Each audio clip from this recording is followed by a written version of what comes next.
The final piece we're playing is called Phantom's Night, The Legends of Cuba Road. In instrumental music, we have a specific genre of music called program music.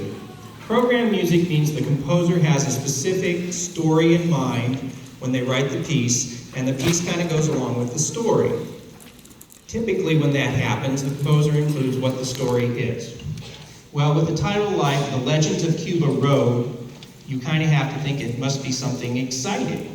But he didn't include anything. So thinking about what the Usher Quartet told us about being able to listen and respond to each other, we did a little bit of a creative writing project. We went into our Google Docs, and what's nice about Google is that everybody can be on the same document and adding stuff without physically being in the same room. So I put it in Google Classroom. I gave them the first sentence. I gave them the last sentence. Their instructions were, you must write at least one sentence, but no more than 2 sentences to the story. And let's see where it takes us.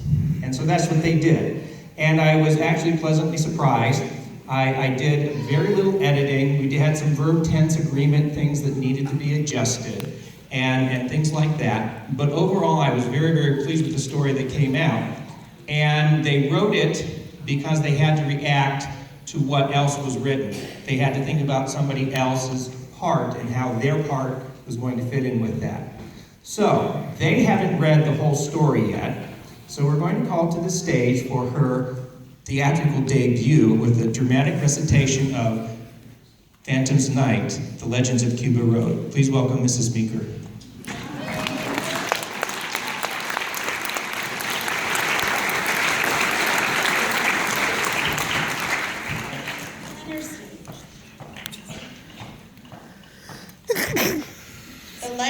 Cuba Road, a collaborative tale by the Miller South String Orchestra. I remember a cold, rainy night when I was just 13 years old, and I learned of the legends of Cuba Road. It started as any night would, with a blank stare gazing upon the eerie white glow of my computer screen. I heard a loud knock at the front door. It was so loud, chills ran down my spine. The chills felt like needles poking me one by one. The knock took me back to a time when I was young. I remembered what my grandmother told me before she died. If a knock comes at night in October on Cuba Road, don't answer. It was late, and I lived on Cuba Road, but I was a curious 13-year-old and decided to answer it anyway. When I opened the door, there was no one there. A lightning bolt flashed across the sky. I exited the house and looked around. Nothing but the dim lights lined the street. I walked back into my house and heard a creaking sound from upstairs. This was odd, because I was home alone. My parents had gone to get my little sister from gymnastics and my older brother from robotics. It was strange. I went back to my computer like nothing had happened. But inside, I knew something wasn't right, so I stayed on alert. I continued to type for what seemed like forever, and a lingering feeling of unease settled within me. But after a while, I got hungry and had to leave the safety of my room. When I went to the kitchen, I heard other weird noises. Then suddenly, all I could hear was my heart beating. Luckily, that one only lasted for a couple seconds. I grabbed a snack and headed towards the kitchen table, startled at any sudden movement. As I left the kitchen, there was a quiet screeching, but I didn't want to believe that something bad was about to happen, so I continued walking. Down the hall, I had still heard the screeching, but it was getting softer. Then a cold dread fell over me, like a cold blanket as I tiptoed, like a scared mouse listening to the darkness. It began with a shiver, but I just shrugged it off as it wasn't the warmest night. Then I heard a creak from the staircase, and another in the hallway near the door to my room. I had always been scared to stay home alone, and these loud sounds didn't make this fear any better. But I kept telling myself that it was just in my head and that nothing was wrong. Then the house got freezing cold. It got so cold that I started shivering again. I don't know why, but I started thinking about my friends. Then I remembered there was also a kid named Will.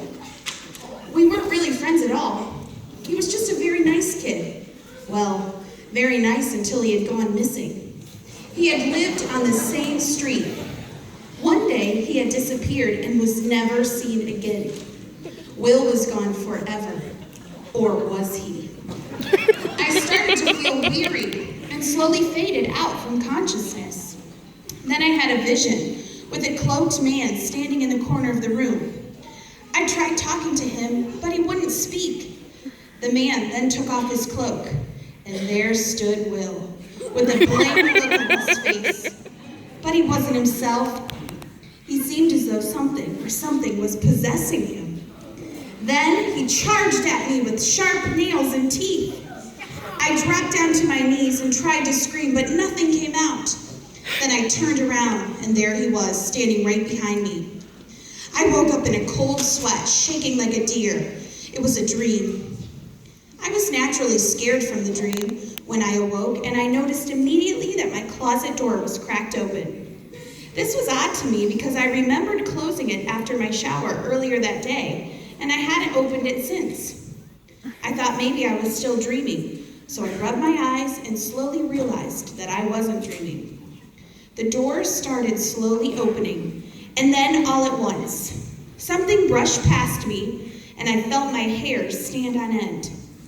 I looked back, and there was nothing behind me. Maybe I was still dreaming. I could still hear creaking wooden floors.